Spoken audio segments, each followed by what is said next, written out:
रसिक श्रोत्यांच्या चरणी सादर नमस्कार. आजची ही आपली 17वी कथा भक्तिप्रताप नामयाचा. नामदेव राजाईला म्हणाले, ऐकलं का, मी माऊलींना वचन दिले. माऊलींनी माझ्यावर इतका विश्वास ठेवला. माझं भाग्य मोठंच.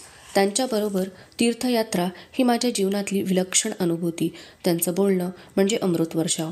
बोलता बोलता मुखातून अभंग अवतीर्ण व्हावेत. काय त्या उपमा, किती दृष्टांत. विषय सोपा करून सांगणं भरभरून देत होते. किती घ्यावं असं माझं झालं होतं. केवळ परमानंद होता तो. त्यांनीच या वारकरी संप्रदायाची धुरा माझ्या खांद्यावर सोपवली आहे. निव्वळ महाराष्ट्रच नाही तर सारा भारतवर्ष या एकतेच्या ध्वजाखाली यावा. इतकंच नाही तर पुढं येणाऱ्या काळात विश्वामधल्या सर्व प्राणीमात्रात अभेद निर्माण करायचा आहे. भेदभावमुक्त विश्वाची मागणी माऊलींनी विश्वात्मक देवाजवळ पसायदानात केली आहे. मला महाराष्ट्र आणि आपला देश इथपर्यंत तरी हा वारकरी संप्रदाय पोचवायचा आहे, रुजवायचा आहे. राजाई म्हणाली, माऊलींनी तुमच्यावर इतक्या विश्वासानं जबाबदारी सोपवली आहे. आपली श्रेष्ठ अशी योग्यता आता मला कळायला लागली आहे. खरं सांगू, आधी मला वाटायचं कसल्या घरात मी येऊन पडले. संकट यायचं, पण त्याचा त्रास वाटायचा. आपल्या वागण्याचा अर्थ समजत नव्हता. कधी कधी तरी हे जीवनच संपवून टाकावं असं वाटायचं.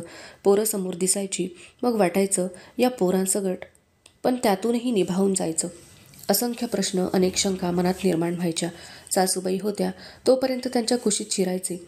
सासूबाईंची आठवण झाली तरी राजाईला हुंदका फुटला. त्या सासूबाई नव्हत्याच मुळी, आईच माझी. कधी कधी सासूबाईसुद्धा माझ्यासारख्याच गोंधळून जायच्या. तुमच्यावर त्यांचं खूप खूप प्रेम होतं, म्हणूनच तुमची त्यांना फार फार काळजी वाटत असे. या सगळ्या प्रसंगी आम्हा दोघींना धीर द्यायच्या जनाबाई. या जनाबाईंचं किती कौतुक करावं तितकं थोडं आहे. अपार कष्ट आजही करतात. किती समजूतदार आहेत. जिव्हाळ्यानं, वात्सल्यानं त्या सांगतात ना, तेव्हा वाटतं ईशमाताच त्यांच्या मुखातून बोलते. सासूबाई गेल्या, मामंजीही पाठोपाठ गेले. पायाखालची जमीनच दुभंगली असं झालं. जनाबाईंच्या कुशीत शिरले. त्यांची सारी काया थरारत होती. त्याही खूप रडल्या, पण नंतर मला इतका आधार दिला काय सांगू. तुमच्या प्रत्येक कृतीचा खरा अर्थ त्यांच्यामुळेच उमगला. आज वाटतं ज्यांनी देवाला घास भरवला, ज्यांच्याबरोबर देव बोलतो, देव ज्यांचा सखा आहे, ज्यांच्या कीर्तनात पांडुरंग नाचतो, असे माझे पती आहेत. काय बोलू मी आता. मी आपल्याला अडवणार नाही. कार्तिकवारी झाली. नामदेव निघाले. एरवी विरोध करणारी आपली पत्नी आज आनंदाने तयार होते आहे. जनाबाईंचे केवढे ऋण आहे आपल्यावर. राजाईने नामदेवांच्या हातावर दही घातले. डोळ्यात अश्रू आणि ओठी हसू अशी स्थिती होती. लवकर या, आम्ही वाट बघतो आहोत. मुखातून अस्फुट उद्गार प्रकटले. काही वारकरी सोबत आले. पायीच बहुतांशी प्रवास. क्वचित प्रसंगी बैलगाडीची सोय होत असे. जाती जातीतला भेद, जातीत परत पोटजाती, देव मांडण्यावरूनही भेदभाव. हरिभक्त हरभक्तांना मानत नसत, तर हरभक्त हरिभक्तांना मानत नसत. एकमेकांचा पराकोटीचा द्वेष करत असत. प्रभू रामचंद्र शंकर भक्त, तर शंकर रामभक्त. समजून द्यायला हवे. सर्व प्रकारचे भेदभाव संपून समाज एकसंध व्हायला हवा. आंध्र प्रदेशातल्या श्रीशैल्यमचे दर्शन त्यांनी घेतले. श्रीरंगपट्टणचा श्रीरंगनाथ, मदुरेची मीनाक्षी देवी, शिवकांची, विष्णुकांची करत करत ते रामेश्वरला आले. तिथे आद्य शंकराचार्यांनी अर्पण केलेले सुंदर आणि पवित्र स्फटिकलिंग नामदेव आणि सर्व वारकऱ्यांच्या नेत्रांमध्ये आनंदाश्रू उभे राहिले. या दर्शनाने ते धन्य झाले. हा नुसता प्रवास किंवा देवदर्शन नव्हते, होता एकतत्वाचा, अद्वैतवादाचा प्रसार. दया, क्षमा, शांती या त्रिसूत्रीची पेरणी. सद्वर्तन, परोपकार आणि एक ईश मानून श्रद्धायुक्त भक्तीचा संस्कार. नामदेव आपल्या प्रवासात जागोजागी कीर्तन, प्रवचने करत असत. हा प्रवास सुमारे 6 वर्षे चालला. 6 वर्षे झाली. नामदेवांना पांडुरंगाचा आठव आला. आता भगवंताचे दर्शन घ्यायलाच हवे. नामदेव साऱ्यांसह पंढरपुरी परतले. आधी राऊळात जाऊन त्या जगतपालकाचे दर्शन घेतले. पांडुरंगाच्या नेत्री आनंदाश्रू आले. राजाई, नारा, विठा, महादा, गोविंदा, लिंबाई, आवताई साऱ्यांना अत्यानंद झाला. जनाबाईंनी नामदेवांच्या चरणी डोळी ठेवली. नामदेवांनीही जनाबाईंच्या चरणी आपले मस्तक ठेवले. दोघे बहीण भाऊ अश्रुपूर्ण नेत्रांनी एकमेकांकडे बघत होते. मूकपणे संवाद साधत होते. आपण धन्य आहात. माऊलीला दिलेल्या वचनाची पूर्ती करत आहात. जनाबाई, हे सारं तुमच्या जीवावर.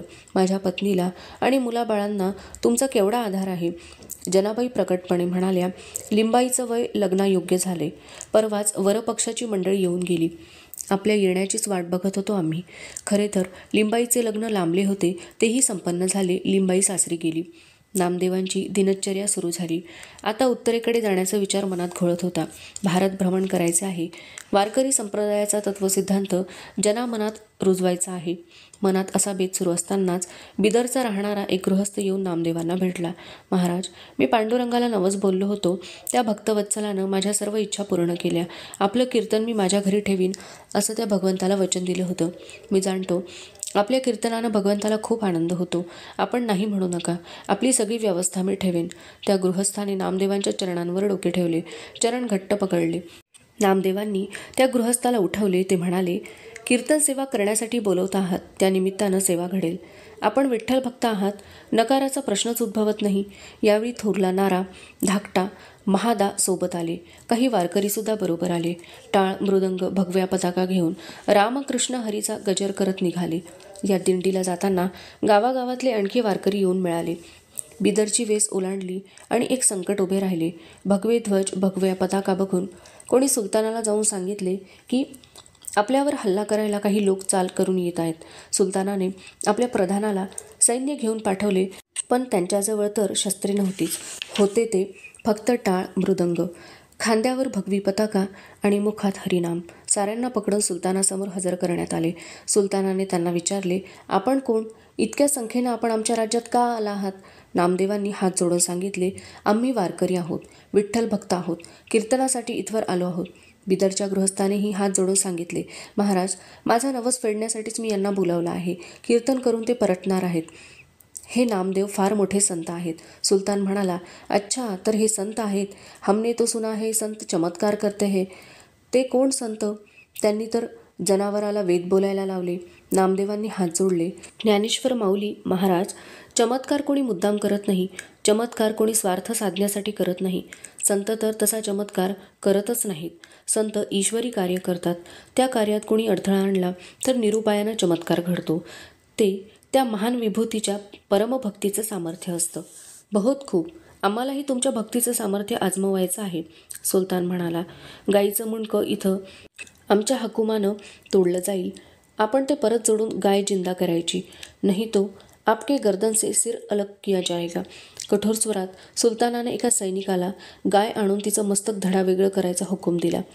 टाळ, मृदंग, विणे, सुस्वर, नादे दुमदुमिले अंबर, त्यातही टाळियांचा गजर अपरंपार ओढवला. तव तेथे अविंधे केले काय, कीर्तनरंगी वधिली गाय. नामदेवासी बोलिला काय, गातोसी काय कुफराणा. धेनू उठविशील येथ, तरी तुझे गायन मानू सत्य. नाही तरी तुझही यथार्थ आपुले हाती वधीन. नामदेवांचं सर्वांग थरारलं. वारकरी पार घाबरून गेले. नामदेव म्हणाले, हुजूर, गोमाता, तिचं शिर कापू नका, त्यापेक्षा माझंच शिर कापा. गाय फार पवित्र आहे. तिच्या उदरी ईश्वर निवास करतो. तिचं दूध, तिचं मूत्र, गोमय सारच औषधी आहे. मानवाला उपयुक्त आहे. तिला मारू नका. त्यापेक्षा माझ्या या जडशीळ देहाचे तुकडे करा. मी तयार आहे. बिदरचा गृहस्थही आवाज काढून ऊर बडवत रडू लागला. मीच याला जबाबदार आहे. मलाच मारून टाका, असे आक्रोश करत सांगू लागला. बघता बघता गाय आणली गेली. त्या सैनिकाने क्रूरपणे तिचे शिर धडा वेगळे केले. गायीनं शेवटचा हंबरडा फोडला. नामदेव कळवळले, बंधूंनो, गाय तर कापली, आता भगवंताचा धावा. अश्रू आवरा. म्हणा, जय जय रामकृष्ण हरी, जय जय रामकृष्ण हरी. म्हणे देवा धाव सत्वर, नामयासी ग्रासू लागला काळ. जैसे मीनासी नसता जळ, होऊनी व्याकुळ तळमळती. ऐसे करुणा शब्द ऐकूनी कानी, तत्काळ पावला चक्रपाणी. नामयाचे हृदय भुवनी, प्रगट झाले ते धवा. सारे वारकरी सज्ज झाले. रामकृष्ण हरीचा उद्घोष त्यांनी सुरू केला. सारा दरबार उठून उभा राहिला. नामदेवांच्या हृदयी पांडुरंग प्रवेशला. नामदेव निर्धाराने गायीच्या शवाजवळ गेले. खाली बसले. तिला आर्त हाक मारली. गोमाते, माते उठ, तुझं हे वासरू तुला साथ घालतंय. माते, मला अनाथ करू नको ग. अगं, तू त्या युगंधराची लाडकी आहेस. त्याची बासरी ऐकून तू धन्य झाली आहेस. त्या यशोदानंदनाची, त्या देवकी नंदनाची, त्या गोपाळाची तुला शपथ आहे. उठ, जागी हो. नामदेवांनी त्या गायीच्या अंगावरून, मस्तकावरून मोठ्या प्रेमाने हात फिरवला. बघता बघता त्या गायीचे शिर धडाला जाऊन मिळाले. एकरूप झाले. गाय उठून उभी राहिली. सारा वारकरी समुदाय आनंदाने रामकृष्ण हरीचा उद्घोष करू लागला, नाचू लागला, टाळ्या पिटू लागला. नामदेवांनी गोमातेला वंदन केले. ती गोमाता नामदेवांचे चरण चाटू लागली. देवलोकी तर आनंदी आनंद झाला. श्रीकृष्ण अत्यानंदाने मुरली वाजवू लागले. सुलतान जागेवरून उठला. त्याने नामदेवांना प्रेमाने दृढ आलिंगन दिले. सारा दरबार म्हणू लागला, विठ्ठल विठ्ठल पांडुरंग. नंतर ही सर्व मंडळी सुलतानाचा पाहुणचार घेऊन त्या गृहस्थाच्या घरी आली. तिथे नामदेवांनी मोठे रसाळ कीर्तन केले. त्या व्यक्तीचा नवस फेटला. त्याने सर्व मंडळींचा उत्तम पाहुणचार केला. परतीसाठी बैलगाड्यांची व्यवस्था केली. सारी मंडळी पंढरपुरी परतली. धन्यवाद.